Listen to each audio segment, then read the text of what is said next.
Trump, in a forceful statement, "Open the damn strait, you bastards." End quote. That's what Donald Trump said to Iran ahead of the expiration of the ultimatum that he set. And today, in an unbelievable operation with hundreds of fighters, bombs, and cyber helicopters, we will bring you all the information on how the American navigator was safely rescued from Iranian territory.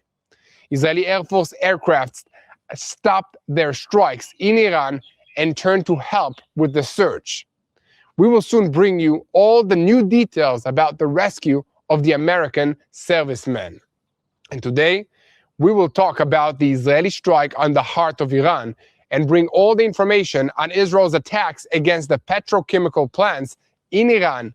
It is now being revealed that 50 factories were shut down in a single moment. We will soon bring you all the information about the unimaginable damage caused by the Israeli strike over the past weekend. Iran is threatening once again with a new list of Israeli targets that it says plans to attack soon.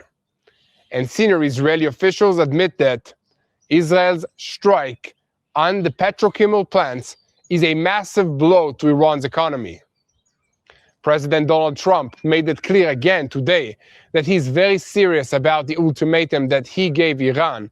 And today, we will remind you that only a few hours remain before the ultimatum that he gave the Islamic Republic to open the strait will expire. It seems that this is a final reminder before the United States destroys Iranian power stations. Trump said explicitly that time is running out.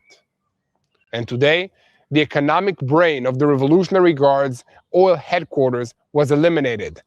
The IDF and the Air Force eliminated Mohammad Raza Ashrafi Khachi, who was responsible for trade worth of billions of dollars that financed the buildup of Hezbollah, Hamas, and the Houthis, all the terror proxies of Iran in the Middle East. And the president of Iran is trying with all his strength. It somewhat appears that against the wishes of the Revolutionary Guards in Iran, he's trying to revive negotiations with the United States. For a reason we will explain shortly, the United States is stopping satellite images from Iran and the Persian Gulf. All the details coming up real soon. And we will also bring you a surprising announcement from Ukraine. Today, Zelensky published that Russia is sharing satellite images of entry and energy infrastructure in Israel with Iran. So, is Iran on its way to becoming the North Korea of the Middle East? I'm Yair Pinto, and with me is Mati Shoshani. And together, we are boots on the ground, and we bring you the whole truth about what's happening in Israel, and also the whole truth about what's happening in our neighborhood, the Middle East. And this is the close of day 37 of this war, Roaring Lion, or by its American name, Epic Fury. Trump issued a forceful message to the Iranians saying, "Open the strait, you crazy bastards, or you will live in hell." End quote by the US president.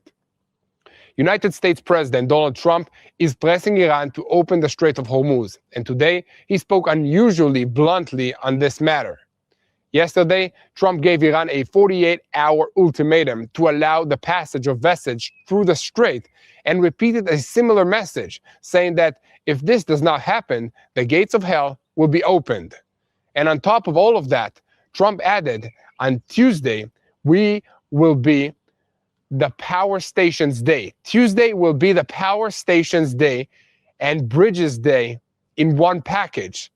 Open this damn strait. Again, Trump said that, not me.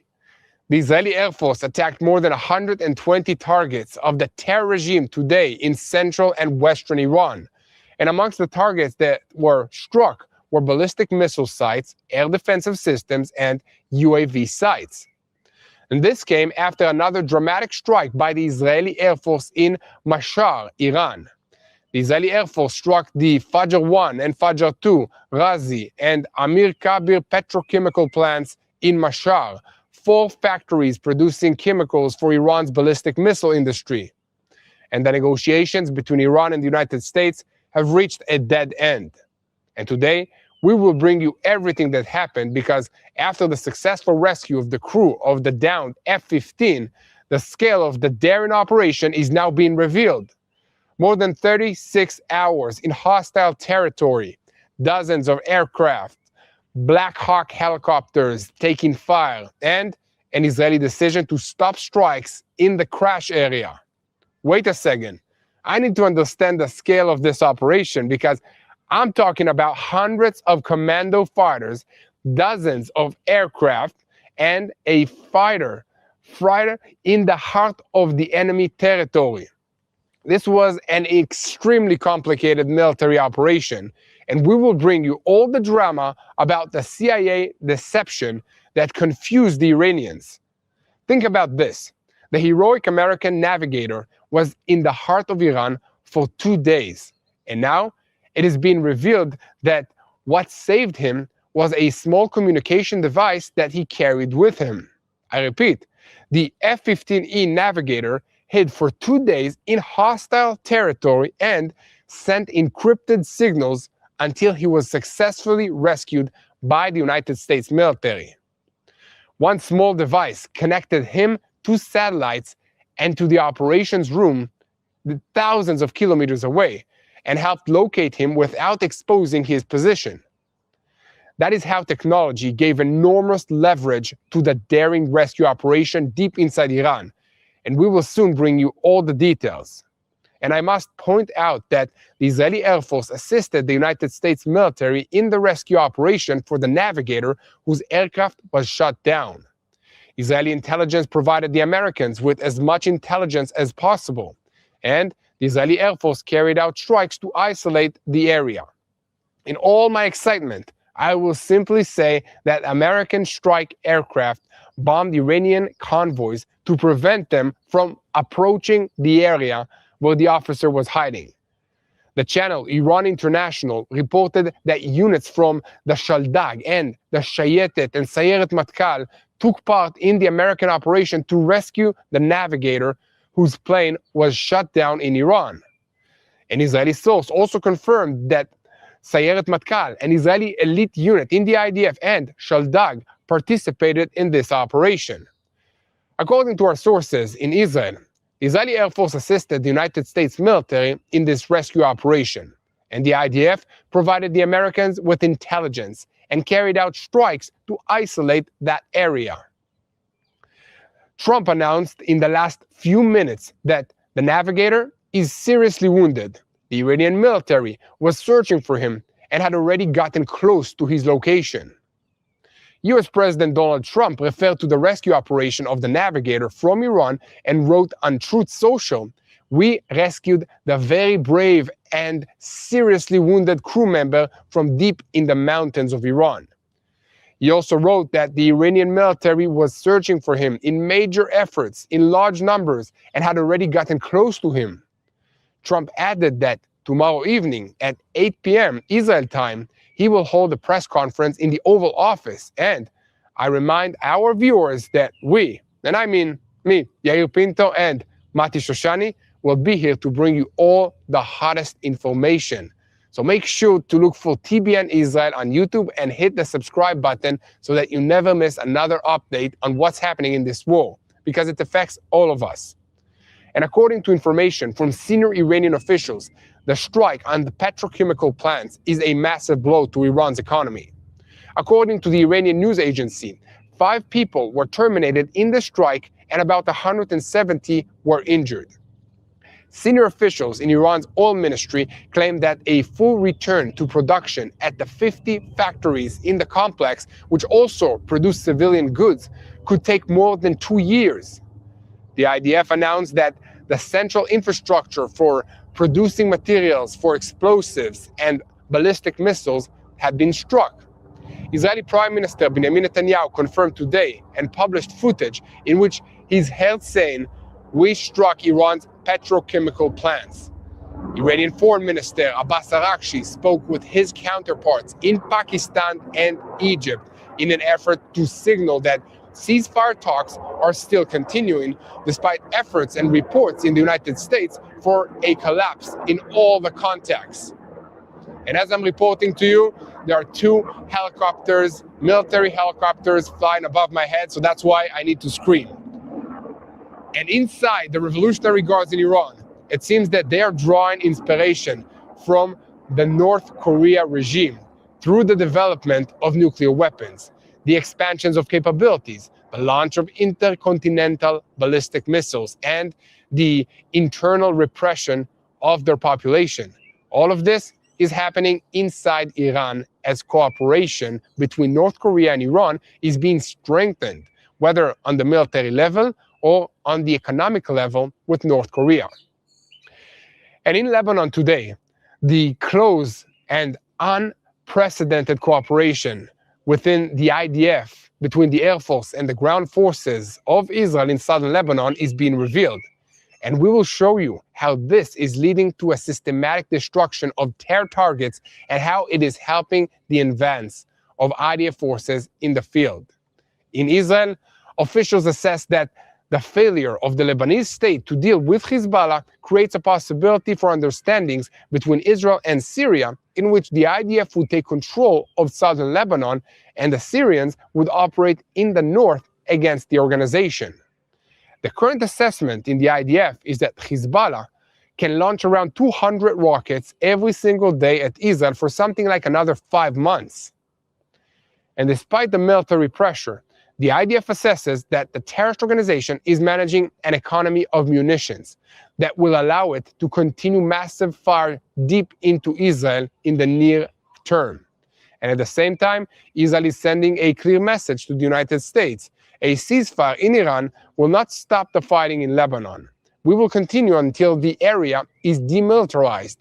In addition, Hezbollah planted a roadside bomb targeting IDF soldiers, but 3 United Nations soldiers from Indonesia were killed by a roadside bomb and by hits on positions in southern Lebanon. The IDF is proving that Hezbollah was involved in planting this bomb and points to Hezbollah fire towards another outpost. And following the events, Indonesia is demanding an investigation, and Malaysia is halting the movement of its forces to Lebanon. There's a lot ahead of us, so let's dive into the details. I'm Yair Pinto, and with me is Mati Shoshani, and together we are boots on the ground that bring you the whole truth about what's happening in Israel. And this is day 2 of the war against the Revolutionary Guards in Iran, against the axis of evil. Day 37, we've been passing so much information in the last month and a few days. And 1 second before we begin, I want to call on you to keep spreading the truth. Share our content with as many people as possible. Click on the subscribe button, and most importantly, do not forget to look for me, Yair Pinto, and for Mati Shoshani on social media to get our own perspective behind the scenes of what it's like to live in Israel under fire. Mati, what do you say? Is Trump angry? It seems like he woke up pretty angry this morning. Yes, yeah. I have to say, I think all of us started laughing out loud when we saw the tweet from President Trump. Hugely amusing. I went back and I actually had to go and double check that it was true, that it was a real post and it wasn't something that someone fabricated. I'd say he's angry. I'd say we were talking about this over the last couple of days. If there was a question of what's going to happen, it seems like Trump has a plan. He's now stated it publicly. The pilot and the weapon system operator or officer have been rescued from Iran. And now the U.S. has every reason in the world, plus the incentive of the Iranians keeping the Strait of Hormuz closed and being rude about it. And I know that sounds like a funny thing, but there's a way to negotiate. They've gone out of their way to try and point out that they don't want to negotiate, that they don't want to enter into this in good terms.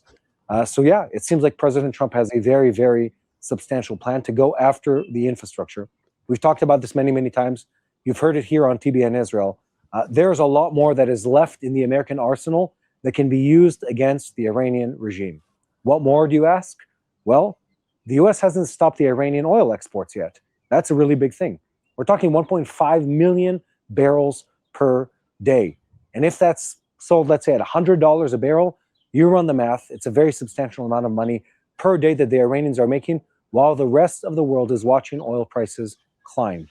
Moreover, the U.S. hasn't touched yet the substantial infrastructure facilities for the Iranians, hasn't touched the oil refineries, hasn't touched the pipelines, hasn't touched the main grid components of the electrical grid in Iran. We've only began seeing the damage to infrastructure in Iran. Up till now, the President Trump administration has been very careful in not burning every bridge, pun intended, by the way, in Iran, so the Iranian people have infrastructure to rely on in the day after the Ayatollah regime. But now we're at a point that the Strait of Hormuz has been closed long enough, that the Ayatollah regime has been belligerent enough, that it is clear that we're not going to see a substantial change in the stance of the Iranian regime before more pressure is applied by the Americans and, of course, the Israeli Air Force. And that's probably what we're going to see today's, as we're standing here, it's the end of Sunday in Israel. By the time Tuesday hits here, I expect we're going to see some substantial change take place in the Strait of Hormuz and, of course, over the air in Iran. The last couple of days have been a buildup of American presence and American strikes on infrastructure in Iran. And I expect that's only going to escalate. Now, I want to set aside between the emotional side of it and the practical side of it. The fact that President Trump tweets angrily doesn't mean that he's shooting from the hip. There is a U.S. plan. There are substantial U.S. forces present in this area. We've seen already up to this point that the way the U.S. has operated has been highly organized, highly synchronized, both with the Israelis and also in the way they've operated. This isn't just let's call it an unplanned operation. It's a highly orchestrated and highly planned out operation to slowly bring down the Iranian regime. And the key pressure point here, which is the Strait of Hormuz, is now the topic on the table. We can expect to see the U.S. and Israel go after key strategic targets to go after this. I want to say one more thing. Yair, if we're thinking about what has changed in the last 24 hours, the U.S. has had boots on the ground in Iran, hundreds of them operating for a full 24 hours, or at least in multiple different times over the last 24 hours. Not a single one was apprehended. Not a single one was harmed from what we know. And they landed, took off, and left a lot of Iranian casualties behind without the Iranians being able to stop them. I'm talking, of course, of the heroic operation to rescue the pilot and the weapon system officer from the F-15E that crashed in Iran. They were rescued. There were, at a certain point, several hundred American special forces operating on the ground in Iran, and the Iranians weren't able to stop a single one of them. So if people were talking up till this point of, well, any kind of ground operation that the U.S. would carry out would be met with mass U.S. casualties or a more dramatic type of event, this is proof that's not the case. The U.S. Army is the biggest, the most well-funded, and I dare say the best trained fighting force in the world. What they've been able to do up till now in Iran is very substantial. What they can do with the 82nd Airborne or the Marines on the ground in Khag Island and some of the different islands in the Strait of Hormuz can be substantial too, in one, causing damage to Iranian infrastructure, but two, pushing back at Iranian forces and preventing them from jeopardizing and scaring away the ships of other countries. Can they open it in a matter of a day or two? No, they cannot.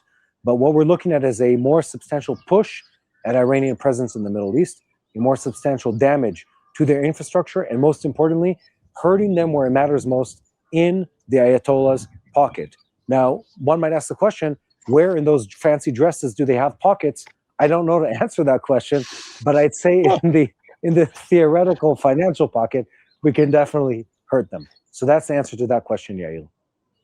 Well, definitely, Matti. And you're an IDF infantry officer. You used to be a tank platoon commander like myself, but you converted to the other side of being an infantry officer. Yeah. Can you please explain to our viewers what it takes to live for 36 hours after your plane crashed in enemy territory and then survive without the enemy capturing you? Well, thankfully, I've never experienced that in person. I've never flown a plane. I never crashed inside of Iran. But what we know about the U.S. It's called a weapon system officer. We still don't know his name. I'm looking forward to seeing his memoir come out and the movie. But we know he went down We know this man, while injured, and this is the amazing part of the story, traveled, I've heard different reports, up to several dozen kilometers. So think someone who crashes, just imagine this. He ejects out of a plane. That in itself is something that can often break bones just from the G-force of the extraction from the fighter jet. He lands in the ground in Iran. He's injured. We've heard different stories. He was taken in by some of the tribal people. He wasn't taken in by them. What we know is he flees on foot a distance of many miles, or possibly over a dozen miles, in a very mountainous, very steep, very forested area, and is able to hide away for over 24 hours. Just imagine that. While the entire Iranian army is looking for him, all the IRGC forces, they put a price on his head. He's able to move, to hide, and to communicate through this two-way encrypted radio that he had on him with various American forces. And at the end of this, we know this was a massive operation orchestrated both by the CIA and special forces in the US Air Force that all went in to extract this person in a huge fire mission. And they did some incredible things there that I think are going to be taught for many years to come. One, they created a huge deception operation. The CIA spread rumors throughout Iran that they had already extracted the individual, that he was already on his way out of Iran, so the Iranians would be confused. All the while, they were actually carrying out an operation on the ground to extract him. While they're carrying out an operation in one place, they're creating out fire missions in another area of the country. They bombed the convoys of IRGC forces that were on the way to him. And then this man who, again, I'm sure he's an impressive individual, he's able, while injured, to last a day and a night, a night, a day, and another night in Iran, in a hostile country, looking for him, move up a mountain, survive both with, I'm guessing, limited water and food, not be captured, and then make his way to the rescue forces that came to find him. Very, very impressive individual, very impressive rescue operation by the American forces that brought him out. And again, Yael, I'm waiting to watch this movie. It's going to be amazing. The fact that the US was able to extract both the pilot and the WISO, the weapons system officer, both of them in good condition out of Iran after ejecting over a hostile country such as Iran, that is nothing short of incredible, something I'm sure we're going to be learning both in military applications and in cinema sometime in the near future. Yeah, definitely, Mati. So thank you very much for this breakdown, and we'll see you again later on tonight. Thank you, Yael. And to all of you just joining us now, we are TBN Israel, and this is our YouTube channel. So if you want to receive daily updates on what's happening in Israel and in the war against the Ayatollahs in Iran, make sure to hit the subscribe button and share this content. You can also leave us a comment, let us know where you're watching from. We really appreciate that. And above all, you can pray for the situation in Israel. Because as Israel faces the growing reality of war with Iran, it's not only soldiers on the front lines, it's also children and families living under constant threat of fear and uncertainty. And for many children, the trauma doesn't end when the sirens stop. It stays with them in their sleep, in their thoughts, and in their daily lives. That's where Shiloh Israel Children's Fund is making a big difference. They are providing clinical trauma care, therapy, and ongoing support to help these children heal and rebuild. But they cannot do it alone. So if you want to stand with Israel's children in this critical time, please consider making a financial donation at israelchildren.org/help. Again, that's israelchildren.org/help. I've been to their facilities. I saw their work personally up front. It's in the videos here on our YouTube channel. You can go check it out for yourselves. And the need is huge to help the children deal with the traumatic effects of rushing to bomb shelters multiple times a day. So if you want to help this organization, it's through israelchildren.org/help. Let's continue with the news. The barrages of fire in Iran did not stop today either. But in recent hours, the focus has shifted south again towards the Strait of Hormuz and the Gulf. Washington is making it clear that Tehran's time is almost up. And at the same time, Israel continues to pound the regime's missile sites, air defenses, and military industry. The question now is not whether the pressure is rising, but whether we are already in the final hours before a direct American strike on Iran's energy infrastructure. And this is day 37 of the Roaring Lion War, or by its American name, Epic Fury. And it closes with a very sharp picture. On one side, Trump is hardening his tone and making it clear to Iran that it must open up the strait. On the other side, Israel is not waiting for him and is grinding away more and more layers of Iranian power. And in the middle, it is becoming clear just how much this campaign is no longer only a missile war. This is a war over infrastructure, over money, over intelligence, over perception, and over the amount of time that each side has left before the other side shifts into a higher gear. Let us begin with Trump. Today, he returned publicly to the ultimatum that he gave Iran over opening up the Strait of Hormuz, and this time in especially blunt language. The message was simple: open the strait up now, or the next stage will be hell. This is not happening in a vacuum. Just yesterday, he warned that 48 hours remained, and today it is clear that the clock is moving towards the end of that window. And at the same time, several ships have already crossed through the strait, apparently under limited coordination. But in Washington, they're not looking only at the passage of a few vessels. The real test is whether Iran is, in practice, giving up its maritime chokehold weapon. Right now, the answer is still not clear. The importance of Hormuz is obvious. It is not just a waterway, it is a global power switch for energy markets, and that is why Trump is not speaking only to Tehran. He's also speaking to the oil markets, to the Gulf states, to allies in Europe, and to the American public. When he warns Iran that time is running out, he's preparing the ground for a move that could be much broader than the strikes that we have seen so far. And amidst that pressure, Israel continues to deepen the damage to the regime's industrial backbone. Over the past 24 hours, the Air Force struck more than 120 targets of the Iranian terror regime in central and western Iran. And amongst the targets were sites belonging to the Revolutionary Guard's ballistic missile array, UAV storage and launch sites, and air defensive systems.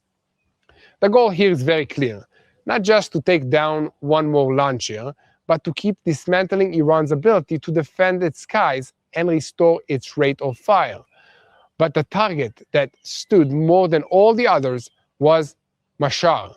There, Israel struck Fajr 1, Fajr 2, Razi, and Amir Kabir inside the petrochemical zone that serves both civilian industry and the ballistic missile industry. What became clear today is that the scale of the damage is even greater than the first estimate suggested.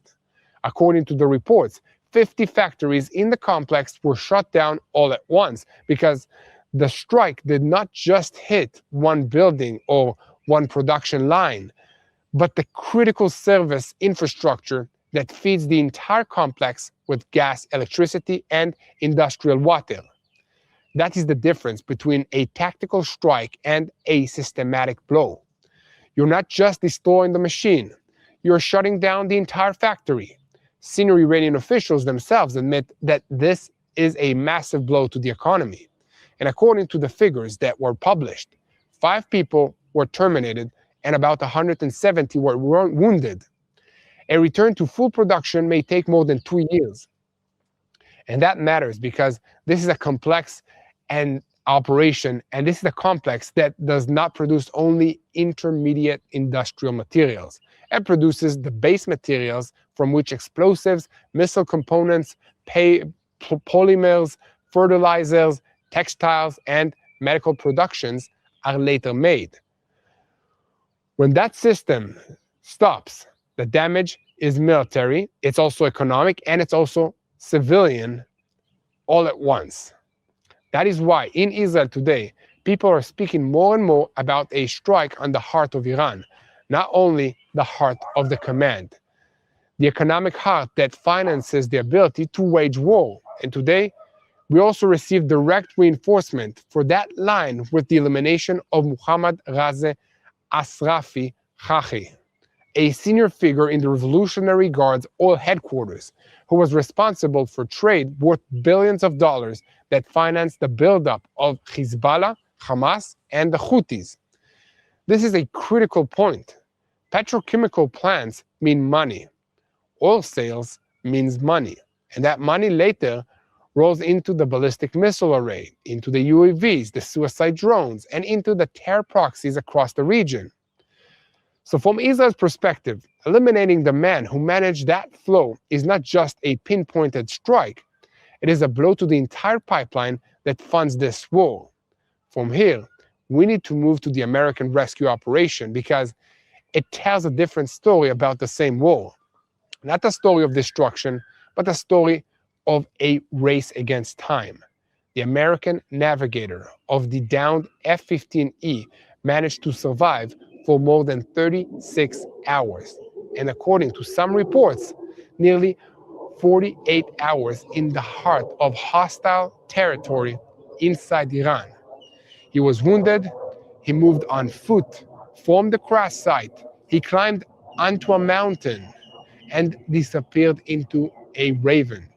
He carried only a pistol, or almost only a pistol, and relied on a small communications device, a distress transmitter, and encrypted communications in order to stay connected to an operations room that is thousands of kilometers away without exposing himself. It's a small detail, but it was the entire story, because without that device, the rescue would have turned into a blind manhunt. From there began an operation that the Americans are describing as one of the most complex and dangerous in the history of their special forces. Hundreds of commandos, dozens of aircrafts, rescue helicopters, transport planes, Mk-9 Reaper drones, cyber capabilities, intelligence, deception, and a firefight in the heart of enemy territory. American strike aircraft dropped bombs and opened fire on Iranian convoys trying to approach the hiding area. When the force linked up to the navigator, a firefight also broke out with local forces.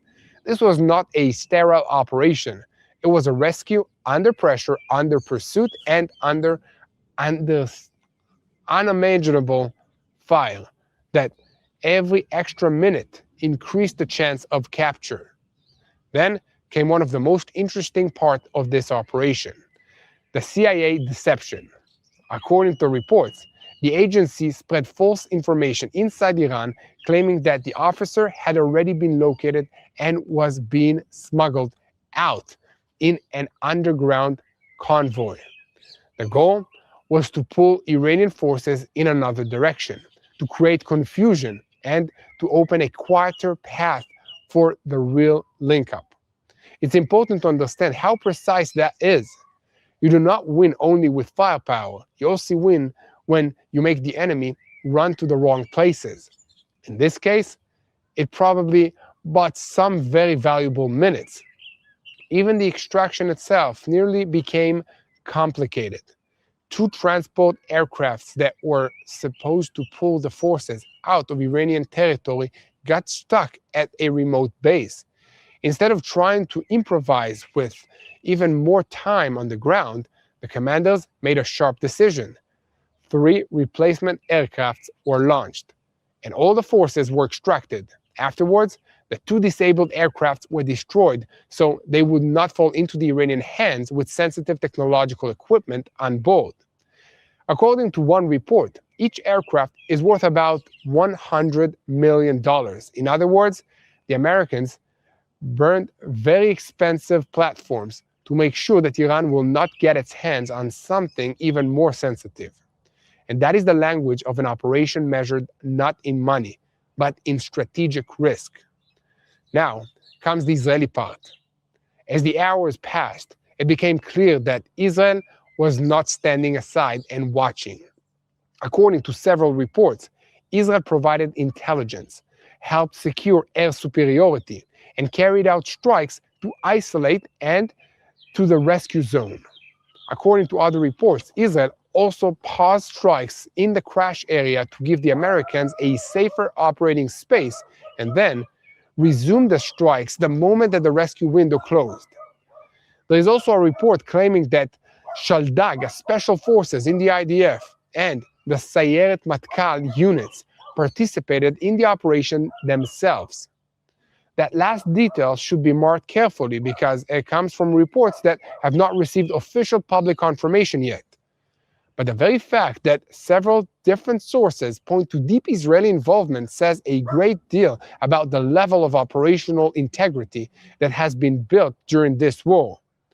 And that also connects to the defense minister's remarks today, when he said that this rescue is another expression of the close cooperation between Israel and the United States, when the commander of the Israeli Air Force is sitting with senior American officers in a joint control cell, and when Hercules aircrafts and Black Hawk helicopters are entering hostile territory under the cover of intelligence and air superiority, this is no longer just coordination. This is a joint campaign with a division of rules. This is exactly the point to pause for just a moment and say something to all of you. If you understand what is really happening in this war, not just the headlines or the video, make sure to give us a like. Follow us, share with a friend, leave a comment, let us know where you are watching from. My name is Yair Pinto, with me is Mati Shoshani, and we are your boots on the ground here in Israel, reporting everything multiple times a day. So if you want to see this war through our eyes behind the scenes, make sure to look for us on social media platforms. Again, Yair Pinto and Mati Shoshani. And above all, make sure to hit the subscribe button on YouTube so you never miss another update on this war and know how to pray for the situation. Now, let's go into another very important layer. Iran is not only absorbing blows, it is also continuing to threaten. Today, the Revolutionary Guards marked new Israeli targets and made it clear that they see Israeli diplomatic missions as legitimate targets if the damage to the Iranian assets abroad will continue. This is not a theoretical threat. In the defense establishment, they are taking seriously the possibility that Iran will try to expand its response to Israeli embassies, outposts, and civilian buildings outside the country's borders. This is an attempt to create a new deterrence equation. You hit our assets, and we will chase yours in every arena. And at the same time, Iran is still trying to keep a diplomatic channel open. Abbas Araghchi, the spokesperson of the Iranians, spoke with his counterparts in Egypt and in Pakistan and tried to signal that ceasefire talks have not collapsed completely. He denied the reports coming from the United States about a dead end and claimed that Iran has not backed away from coming to the talks. In other words, even under heavy blows, Tehran is not giving up on trying to buy more time. But this is happening at the very moment that Donald Trump is intensifying his ultimatum. And so, right now, it is hard to see how those two lines meet without a major shift by one of the sides. And there is one more thing to keep an eye on. The United States has effectively stopped the flow of civilian satellites images from Iran and the Gulf. Planet Labs announced that it is stopping the distribution of images from the region at the request of the American administration and will move to a limited and managed distribution model. Why does that matter? Because over the last decade, civilian satellite images have become a central tool for verifying strikes, exposing damage, and checking whether what governments claim actually happened is true. When that tap is shut off, it does not hurt only Iran. It also damages the world's open oversight space over this war. This is a highly unusual step, and it shows just how much Washington feels that real-time imagery could also help the enemy. And in the middle of all of this, we also got an unusual claim from Ukraine. Zelensky said today that Russia is sharing satellite images of energy infrastructure in Israel with Iran and spoke about images of 50 to 53 facilities. And this is a very weighty claim. Right now, we do not have the full detail and everything that is needed in order to determine the extent of that sharing of how it is actually being carried out. But the very fact that the claim is being raised places this war in yet another frame. Iran is not operating alone. It is also being helped by partners who are giving it knowledge, technology, or situational awareness. And if that is true, then the battle over infrastructure has also moved into space. From here comes the broader question: is Iran on its way to becoming the North Korea of the Middle East? We should be careful with headlines like that, but there are several clear points in today's materials. More internal repression, that's one. More isolation, more restriction of information, more reliance on missiles, on proxies, and military partnership with North Korea. Alongside that, there are also similarities in sanctions evasion mechanisms, in the drive for regime survival at any cost, and in the ambition to keep developing longer range capabilities under a prolonged siege.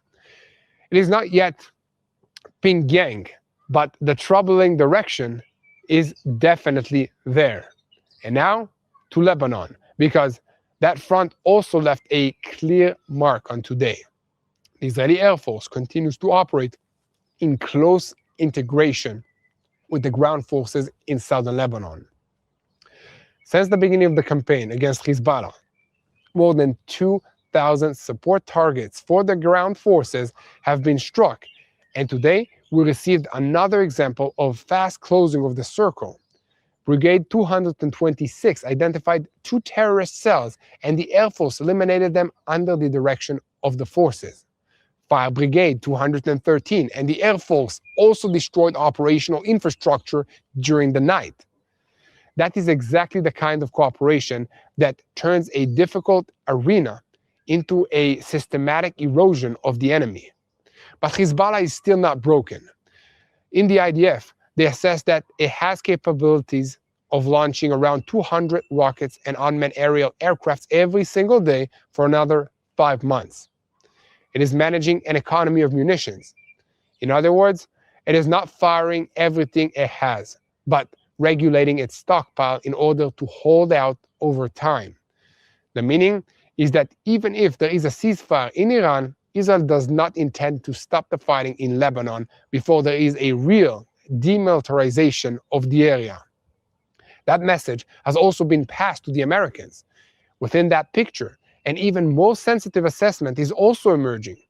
If Lebanon cannot cope with Hezbollah, and if the West loses hope in Lebanon, then in the future there may be discussions about understandings between Israel and Syria under which the IDF will operate in southern Lebanon and the Syrians in the north against the organization. This is not a closed reality, but it does say something about the stage that this war has reached.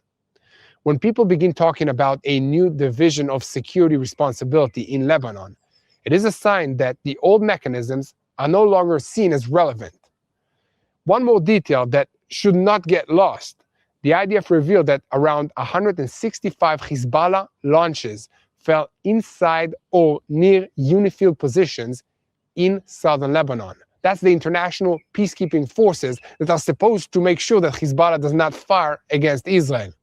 And today, we also saw the price of that. 3 United Nations soldiers from Indonesia were killed by a roadside bomb and by hits on outposts. Indonesia is demanding an investigation.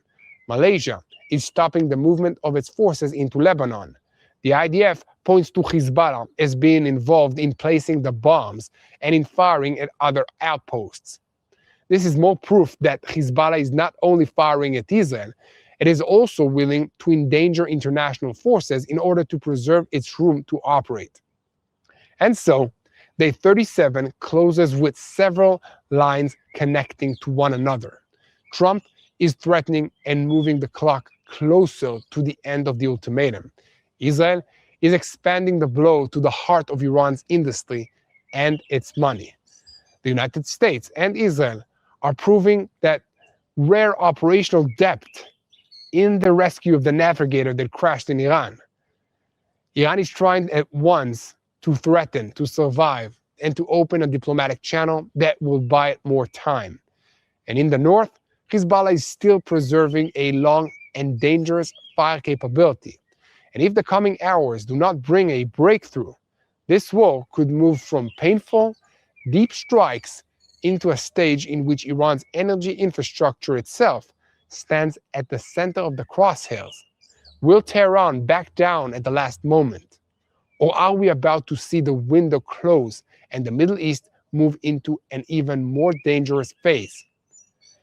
So keep spreading the truth, follow us, and most importantly, do not forget to click the subscribe button on TBN Israel YouTube channel so that you never miss another update of Boots on the Ground.